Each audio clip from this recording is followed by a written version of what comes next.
Hello, Starshine. My name is Liz, and this is my channel, Simsational Stories. If you have not seen my videos before, and you enjoy this one, please like and subscribe, and maybe check out my other social media as well. I'm on both Facebook and Twitter. All relevant links are in the description below, and of course, if you're a Sims player and you'd like to download any of my characters, just search the hashtag Simsational Stories on the Sims 4 gallery. All original content is created by This Is Not Eric. Finally, before I begin my Simsational story, I'd like to issue this blanket content and trigger warning. The following story is just Sims, hey. I'm not going to apologise for treating them terribly, if that's what I've done.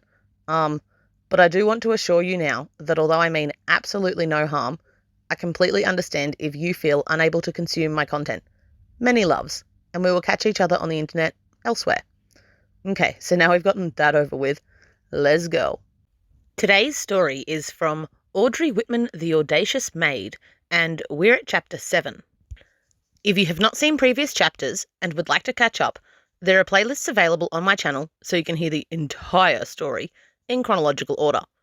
The rest of us are going to move on from where we left off last time though, so without further ado. Audre Lewis was not doing well. Cassandra was 6 months old now, but it felt like much, much longer since she'd been born.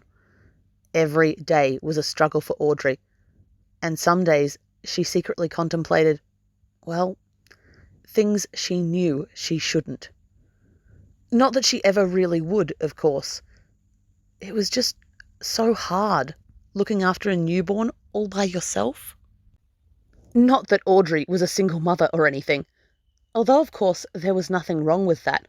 Audre had married her first love, Anton Lewis, the very day she had gone into labour with their daughter, and they were raising her together in a spacious 2-bedroom apartment in Evergreen Harbour.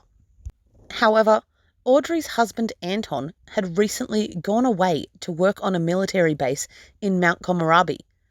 He had been offered a promotion to general if he went there, and had left his family behind just 3 weeks before. They had argued about it. Audre hadn't wanted him to go, but Anton was honestly happy to be gone. Anton spent a lot of time away from home, working hard to provide his family with everything they needed, and then some. He felt like, after doing all that, it was only fair for him to then be able to return home to a calm, comfortable, and welcoming atmosphere. Audre had always provided that before the baby. Since Cassie's birth, though, things had changed at home. Audre was flat out trying to care for a newborn baby, and barely had time to take care of herself on top of that, let alone cater to Anton's antiquated, sexist ideals of what a military housewife should be like. They had argued about his promotion, and he had left anyway. Audre slept fitfully without him. She was only young, just on 19, and she'd slept with Anton by her side every night for almost a year now since their marriage. Without his solid presence beside her to ground her dreams, she tossed and turned, often waking to feel more exhausted than when she had gone to bed the night before. Audre would text Anton every day, "Good morning, baby, I miss and love you," and receive no reply. She was worried. What was he doing? Was he being faithful? When they had met, he had been married to someone else, a woman he'd later left behind to be with Audre. How could she prevent him from cheating on her if he wanted? She sent him a photo of their daughter. Audre was right to worry. Anton quickly settled into life in Mount Komorebi. He was immediately welcomed into the home of General Herman Brumfield, the man whom he was being trained to replace, and found he had much in common with the old man, including a strong attraction to his young wife, Clarissa Brumfield. Clarissa wasn't that young. She was 26. However, sitting next to her husband Herman, who was easily in his 60s, with her petite frame and elfin features, Anton thought she looked almost like a schoolgirl. He was surprised then to see a devilish glint in her bright blue eyes as she offered to show him the sights of Mount Komorebi. Clarissa had been in Mount Komorebi ever since she had married Herman, and she was bored. She had previously been a model over in Del Sol Valley and had met Herman at a cocktail party.